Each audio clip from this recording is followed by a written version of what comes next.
नमस्कार, मैं हूं प्रेम शर्मा और आप देख रहे हैं डीएनएस न्यूज नेटवर्क। जयपुर के माणक चौक इलाके में हुई बड़ी ज्वेलरी चोरी का पुलिस ने खुलासा कर दिया है।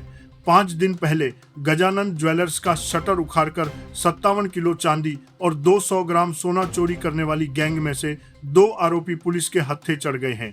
जय सिंहपुरा खोर निवासी अकरम और हितेश प्रजापत को गिरफ्तार कर लिया गया है, जबकि मालपुरा निवासी तौहिद और बरौनी निवासी अशफाक अभी भी फरार बताए जा रहे हैं।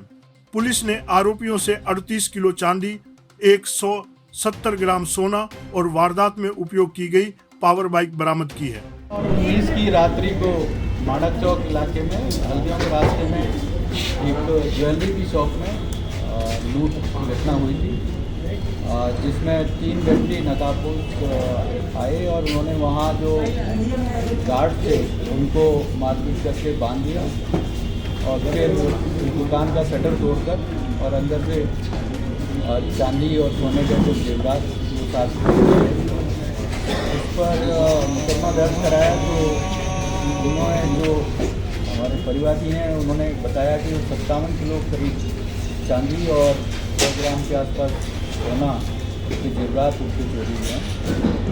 इस पर माणक चौक थाना और अपनी जो डीएसपी नॉर्थ की टीम थी, वहाँ एक टीम का गठन किया गया। अलग अलग टीमें बनाई गई जिन्होंने काफ़ी मेहनत करके पूरे माणक चौक इलाके में आने वाले कैमरे जो थे उनको देखकर उनका आइडिया लगाया और देन फिर दिल्ली रोड पर जाना उनका अंदाज़ा लगा।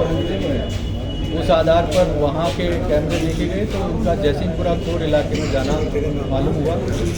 वहाँ सारे कैमरे देखे गए तो कुछ लोग मोटरसाइकिल जो उसमें थी उसको आइडेंटिफाई किया गया। उसमें हम लोगों ने 2 लोगों को अभी अरेस्ट किया है। एक हितेश है जो जयसिंहपुरा खोर में रहता है और दूसरा अकरम। ये दोनों इस चोरी वारदात में शुरू से ही साथ थे। अकरम और हितेश दोनों यहाँ इसी सिद्धिविनायक जो कॉम्प्लेक्स है जिसमें ये दुकान थी उसके पास में साड़ियों की दुकानों पर पहले काफ़ी टाइम काम कर चुके हैं, इसलिए इस एरिया का पूरी अच्छी तरह वाकिफ़ थे ये लोग। इन्होंने ही प्लानिंग की पहले कि इस दुकान में हम लोग वारदात कर सकते हैं। उसके लिए इन्होंने अकरम जो है उसका पड़ोसी है तौहिद करके, जो टोंक का ओरिजिनली रहने वाला है और आजकल जयसिंहपुरा कोर्ट में रह रहा है, उसको अपने साथ मिलाया। तौहिद के खिलाफ टोंक में चोरी और इसी तरह के 3 मुकदमे हैं। उसने अपने साथ इस वारदात को करने के लिए अशफाक नाम के व्यक्ति जो बदमाश है टोंक का, जिसके खिलाफ 12 मुकदमे वहाँ पर चोरी के, नकबजनी के, लूट के दर्ज हैं, उसको अपने साथ मिलाया। फिर उन्होंने हितेश की मोटरसाइकिल को काम में लिया। हितेश ने अपनी मोटरसाइकिल का रंग बदलने के लिए उसके ऊपर चिपकाने के लिए ब्लू कलर की है, उसको ब्लैक कलर का बनाने के लिए उसके कागज़ भी लगाए जिससे उनकी पहचान ना हो सके। और उस रात ये आकर पीछे की जाली को तोड़कर ऊपर दुकान में गए। वहाँ गार्ड एक पहले सो रहा था उसको बांधा और दूसरा जब नीचे आए और गार्ड मिला तो उसके साथ मारपीट करके उसको भी बांध दिया।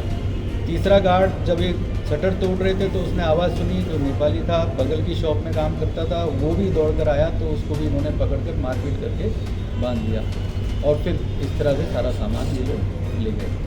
अभी हमने इस वारदात में, जैसा मैंने बताया, कि 2 लोगों को, हितेश को और अकरम को हमने अरेस्ट कर लिया है। मोटरसाइकिल जब्त हो गई है। बाकी 38 किलो चांदी और सोने के जेवरात हम लोगों ने इसमें बरामद कर लिए हैं। बाकी का सामान अभी जो हमारी प्रारंभिक पूछताछ हुई है वो उन दोनों के पास है, जिनकी तलाश में हमारी टीमें अलग अलग काम कर रही हैं।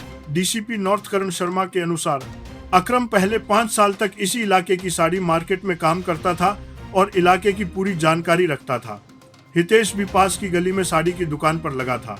इलाके और दुकानों की जानकारी होने के कारण ही इन दोनों ने गैंग बनाकर वारदात की योजना तैयार की। दुकान पर 7-8 ताले लगे होने के कारण इन्होंने एक एक्सपर्ट तौहिद को भी अपने साथ मिला लिया। इसके बाद तौहिद अशफाक को साथ ले आया और चारों ने मिलकर लूट का प्लान फाइनल किया। गैंग ने संसार चंद्र रोड से सबल, कटर और चाकू खरीदे और 5-6 बार रेकी करने के बाद 19 नवंबर की रात वारदात को अंजाम दिया। वारदात के दौरान आरोपियों ने सुरक्षा गार्ड्स के साथ मारपीट कर उन्हें बंधक तक बना लिया था। पुलिस की 13 टीमों ने 200 से ज्यादा सीसीटीवी फुटेज खंगाले और जयसिंहपुरा खोर की शारदा कॉलोनी तक रूट मैप तैयार किया। यहीं पर एक अहम सुराग मिला। कॉलोनी में पावर बाइक सिर्फ हितेश के पास थी। हालांकि उसकी बाइक नीले रंग की थी, लेकिन फुटेज में काली बाइक दिखाई दी। जांच में पता चला कि रंग बदलने के लिए ब्लैक फिल्म चिपकाई गई थी। वारदात के बाद हितेश सुबह 4 बजे घर लौटा और चोरी का माल कट्टे में भरकर कमरे में रख दिया। घर वालों ने पूछा तो बोला होटल का सामान है। अगले दिन जंगल में जाकर माल का बंटवारा किया गया। हितेश और अकरम ने अपना हिस्सा घर में छिपा रखा था और बेचने की तैयारी कर रहे थे। इसी दौरान पुलिस की पकड़ में आ गए। बताया जा रहा है कि आरोपी महंगे शौक पूरे करने के लिए इस बड़ी वारदात में शामिल हुए थे। 3 आरोपियों पर पहले से ही टोंक और जयपुर के थानों में 11 आपराधिक मामले दर्ज हैं। फिलहाल पुलिस फरार आरोपियों तौहीद और अशफाक की तलाश में दबिशें दे रही है। मैं हूं प्रेम शर्मा और आप देख रहे थे डीएनएस न्यूज नेटवर्क। अगर आपको ये खबर जानकारीपूर्ण लगी हो तो वीडियो को लाइक और कमेंट जरूर करें। ऐसी ही खबरें सबसे पहले पाने के लिए डीएनएस न्यूज नेटवर्क को सब्सक्राइब करें। धन्यवाद।